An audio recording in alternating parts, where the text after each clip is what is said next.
Hello viewers, welcome to my channel Finance and Investment. Azir topic to is how to make stock portfolio. Okay. এতিয়া মানুহজনে interested হয় direct ইকুইটিত মানে ষ্টকত invest কৰিবৰ কাৰণে তেওঁ ভাবিছে কি তেওঁ অলপ টাইম দিব পাৰিব আৰু ৰিচাৰ্চ কৰিব পাৰিব তেওঁৰ অলপ বেকগ্ৰাউণ্ডটো ভাল আছে তেওঁ ডিমেট একাউণ্ট খুলিছে আৰু ডাইৰেক্ট ষ্টকত ইনভেষ্ট কৰিব খোজে তেওঁ যিহেতু এক্সপিৰিয়েঞ্চ নাই তেওঁ বস্তুটো কেনেকৈ প্ৰথমতে গম পাব কি কেনেকৈ পৰ্টফলিঅ' এটা ধুনীয়া গুড পৰ্টফলিঅ' বুলি কয় ষ্টক পৰ্টফলিঅ' সেইটো কেনেকৈ বনাব ফাৰ্ষ্ট কথা হৈছে কি তেওঁ এজ এ বিগিনাৰ যিহেতু ষ্টক পৰ্টফলিঅ' বনাব পৰ্টফলিঅ'ত মেক্সিমাম মোৰ মতে 15 ষ্টকছ হ'ব লাগে 15 ষ্টকছ আৰু মেজৰিটি ষ্টকছ ডাঙৰ ডাঙৰ কোম্পানী হ'ব লাগে লাৰ্জ কেপ হ'ব লাগে ঠিক আছে যেনেকৈ ৰিলায়েন্স হওক HDFC বেংক হওক অ'কে তেওঁ ডিচাইড কৰিছে 15 ষ্টকছ হ'ব লাগে তাৰপিছত তেওঁ এনেকৈ ইনভেষ্ট কৰিব লাগে যাতে এটা কোম্পানীতে অকল ইনভেষ্টেড নাথাকে গোটেইখিনি ছাপ'জ তেওঁ ইনভেষ্ট কৰিব খোজে 2 লাখ টকা সেই 2 লাখ টকা যাতে এটা কোম্পানীতে ইনভেষ্ট নকৰে মানে এটা কোম্পানী ইনভেষ্ট কৰিলে এইটো বহুত ৰিস্কি হৈ যায় কোম্পানী উঠিলেতো ভাল কথা নুঠাৰে বেছি চান্স থাকে কাৰণ ইমান কমপ্লিট আনচাৰ্টেইন হৈ যায় ন অকল এটা কোম্পানীত ইনভেষ্ট কৰিলে যেনেকৈ কোৱা আছে don't put all eggs in one basket like that okay যি নহওক 15 ষ্টকছ তেওঁ ডিচাইড কৰিছে আৰু 15 ষ্টক ডিচাইড কৰাৰ পিছত এনেকুৱা হ'ব লাগে বেলেগ বেলেগ ছেক্টৰছত ইনভেষ্টেড হ'ব লাগে বেলেগ বেলেগ ছেক্টৰছৰ মাৰ্কেট লিডাৰ হ'ব লাগে যেনেকৈ বেংকিঙত আছে মাৰ্কেট লিডাৰ HDFC বেংক আকৌ কি ৰিফাইনেৰীত আছে ৰিলায়েন্স অ'কে কেমিকেলত পেইণ্টছত আছে এছিয়ান পেইণ্টছ সেনেকুৱা যিহেতু বিগিনাৰ হয় তেওঁৰ নলেজটো কম আছে সেইকাৰণে মাৰ্কেট লিডাৰত ইনভেষ্ট কৰিলে ভাল হয় তেওঁ চিলেক্ট কৰিলে 15 ষ্টকছ তাৰে 10টা ষ্টকত ডাঙৰ ডাঙৰ কোম্পানীত ইনভেষ্ট কৰিলে লাৰ্জ কেপত বাকী 5টা সৰু কোম্পানী মিড কেপতো কৰিব পাৰে অ'কে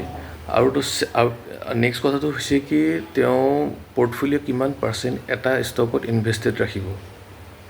তেওঁ 10%তকৈ বেছি ইনভেষ্ট কৰিব নালাগে তেওঁ পৰ্টফলিঅ'ৰ 10%তকৈ বেছি ইনভেষ্ট এটা কোম্পানীত কৰিব নালাগে যদি তেওঁ 2 লাখ টকা ইনভেষ্ট কৰিব খোজে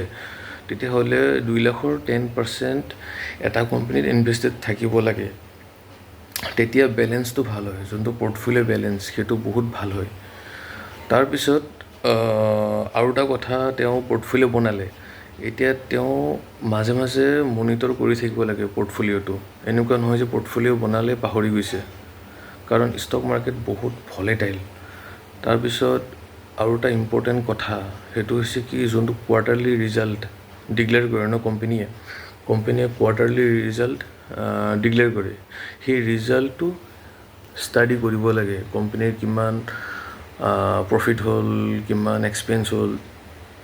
চেলছ কেনেকুৱা হৈছে কোম্পানীৰ এজ কম্পেয়াৰ টু লাষ্ট কোৱাৰ্টাৰৰ পৰা এইটো কোৱাৰ্টাৰত কিমান ডিফাৰেঞ্চ আহিছে পজিটিভ হৈছে নে নিগেটিভ হৈছে সেইবিলাক পঢ়িব লাগে তেতিয়া বহুতখিনি নলেজ বাঢ়া যায় কোম্পানী কেনেকুৱা পাৰফৰ্ম কৰিব পাৰে ফিউচাৰত আৰু এটা কথা ডেটটো চাব লাগে ডেটটো লাষ্ট কোৱাৰ্টাৰত কমিছেনে নাই কমা নে কি আছে ডেট বেছি হ'লেও ভাল নহয় ডেট মিনছ ধাৰ বেছি হ'লেও বেয়া নহয় ধাৰ বেছি হ'লেও বেয়া হয় ধাৰটো সদায় বেলেঞ্চত থাকিব লাগে সেইটো শ্বেয়াৰ মাৰ্কেটৰ ভাষাত কয় ডেট টু ইকুইটি ৰেচিঅ' সেইটো বিল' 1% হ'ব লাগে মানে পইণ্ট চামথিং হ'ব লাগে বিল' 1% আৰু এটা চাব লাগে শ্বেয়াৰ হোল্ডিং পেটাৰ্ণটো বহুত ইম্পৰ্টেণ্ট হয় যাতে প্ৰমোটাৰৰ এটা হিউজ ষ্টেক থাকে কোম্পানীৰ লাইক 50% 55% প্ৰমোটাৰ হোল্ডিং যাতে থাকে আৰু মিউচুৱেল ফাণ্ডৰ যাতে থাকে হোল্ডিং ভাল মিউচুৱেল ফাণ্ড মানে ডমেষ্টিক ইনষ্টিটিউচনেল ইনভেষ্টৰ হয় আৰু FII সেইটো বহুত ইম্পৰ্টেণ্ট হয় foreign institutional investor FII DII আৰু প্ৰমোটাৰ হোল্ডিং সেইটো বহুত ইম্পৰ্টেণ্ট হয় যাতে ভাল এটা পাৰ্চেণ্টেজ থাকে কোম্পানীত সেইটো চাব লাগে আপোনালোকে আৰু এটা বস্তু হয় আপুনি যেতিয়া বেলেঞ্চ শ্বীটটো চাব তাতে এটা বস্তু আছে সেইটো হৈছে কণ্টিনজেণ্ট লাইবিলিটি বুলি কয় যাৰ অলপ নলেজ আছে তেওঁলোকে দেখিলে গম পাব বেলেঞ্চ শ্বীটটোত তেওঁলোকে দেখিব কি কণ্টিনজেণ্ট লাইবিলিটি সেই কণ্টিনজেণ্ট লাইবিলিটিটো সদায় কম থাকিলে ভাল নাথাকিলেতো বহুত ভাল হয় কম নে বেছি আপুনি এইটো কেনেকৈ গম পাব জিৰ' থাকিলেতো ভালেই একেবাৰে যদি নাই খুব ভাল আৰু যদি সেইটো মাৰ্কেট কেপৰ লগত কম্পেয়াৰ কৰিব কোম্পানীৰ মাৰ্কেট কেপ থাকে না কিছুমান কোম্পানীৰ 10,000 crore থাকে কিছুমান 50,000 crore থাকে এতিয়া কণ্টিনজেণ্ট লাইবিলিটি যদি মাৰ্কেট কেপতছে বহুত কম থাকে ধৰক কোম্পানীৰ মাৰ্কেট কেপ হৈছে 50,000 crore কণ্টিনজেণ্ট লাইবিলিটি আছে 2 crore 3 crore তেতিয়া একো প্ৰব্লেম নাই কোম্পানীৰ আৰু এটা কথা ইম্পৰ্টেণ্ট হৈছে কণ্টিনজেণ্ট লাইবিলিটি মানে কি কণ্টিনজেণ্ট লাইবিলিটি সেইটো যাতে কোম্পানীৰ এগেইনষ্টত কিবা কেছ চলি থাকে লিগেল কেছ অ'কে এতিয়া মই ক'লোঁ কিয় কণ্টিনজেণ্ট লাইবিলিটিটো কম থাকিলে ভাল ছাপ'জ কোম্পানীৰ মাৰ্কেট কেপ হৈছে 50,000 crore ঠিক আছে এতিয়া যদি কণ্টিনজেণ্ট লাইবিলিটি যদি হয় 60,000 crore অ'কে নাইবা 50,000 crore যদি কণ্টিনজেণ্ট লাইবিলিটি হয় 30,000 crore হয় যদি কেছ যদি ফিউচাৰত যদি হাৰি যায় কোম্পানীয়ে তেতিয়াতো কোম্পানীৰ আধাতছে বেছি মাৰ্কেট কেপ নোহোৱা হৈ গ'ল আৰু যদি গোটেই 50,000 crore যদি কোম্পানী হয় আৰু 60,000 crore যদি কণ্টিনজেণ্ট লাইবিলিটি হয় তেতিয়া কোম্পানীটো বেংক্ৰাপ্টে হৈ যাব ন সেইকাৰণে সদায় কণ্টিনজেণ্ট লাইবিলিটিটো বহুত ইম্পৰ্টেণ্ট হয় নীল থাকিলেতো বহুত ভাল হয় আৰু যদি অলপ চলপ থাকে তেতিয়াহ'লে ন' প্ৰব্লেম এতিয়া মই কি ক'লোঁ কি চাব লাগে কণ্টিনজেণ্ট লাইবিলিটি প্ৰমোটাৰ হোল্ডিং ডেট মানে ধাৰ সেইটো চাব লাগে সেইটো বিল' 1% হ'ব লাগে ডেটটো ইকুইটি বুলি কয় তাৰপিছত ৰিটাৰ্ণ অন ইকুইটি সেইটো বহুত ইম্পৰ্টেণ্ট হয় সেইটো চাব লাগে সেইটো আপুনি এবভ 15% থাকিলে ভাল ৰিটাৰ্ণ অন কেপিটেল এমপ্লয়ড সেইটোও চাব লাগে সেইখিনি আপুনি যেতিয়া কোৱাৰ্টাৰলি ৰিজাল্ট ডিক্লেয়াৰ কৰে কোম্পানীয়ে সেইবিলাক আপুনি চাব লাগিব পঢ়িব লাগিব ঠিক আছে এনেকৈ আপুনি মনিটৰ কৰিব লাগে ষ্টক এনেকুৱা নহয় যে আপুনি ষ্টকটো বাই কৰিছে পৰ্টফলিঅ' ৰাখিছে ভালকৈ বনাইছে থৈ দিছে কাৰণ ভাল কোম্পানীও কেতিয়াবা বেংক্ৰাপ্ট হৈ যাব পাৰে সেইকাৰণে মনিটৰটো বহুত ইম্পৰ্টেণ্ট হয় কাৰণ ষ্টক মাৰ্কেটত একো গেৰেণ্টি নাই ৰিটাৰ্ণ বহুত ভাল হয় কোনো ফাইনেন্সিয়েল ইনষ্ট্ৰুমেণ্ট নাই য'ত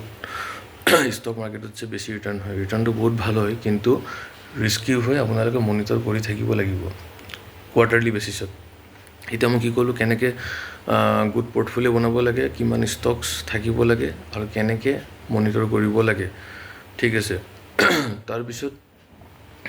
আপোনালোকে যেতিয়া এক্সপিৰিয়েঞ্চ গেইন কৰিব মাৰ্কেটত চবতছে ইম্পৰ্টেণ্ট হৈছে কি এক্সপিৰিয়েঞ্চ সেইটো কেপিটেলতছে বেছি ইম্পৰ্টেণ্ট হয় কেপিটেলটো ইম্পৰ্টেণ্ট হয় তাতছে বেছি এক্সপিৰিয়েঞ্চটো ইম্পৰ্টেণ্ট হয়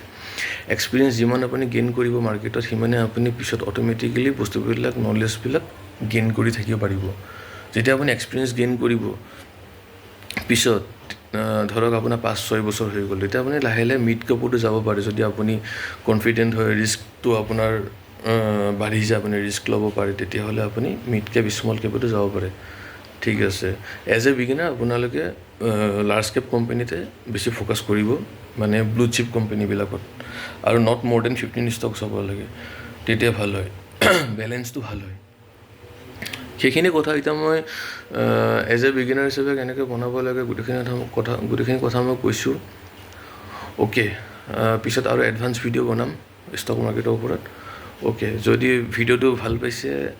তেতিয়াহ'লে লাইক কৰিব কমেণ্ট কৰিব ছাবস্ক্ৰাইব কৰিব আৰু পিছতো এনেকুৱা ইণ্টাৰেষ্টিং ভিডিঅ' পাই থাকিব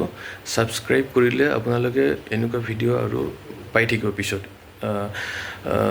okay thank you subscribe my channel finance and investment okay thanks by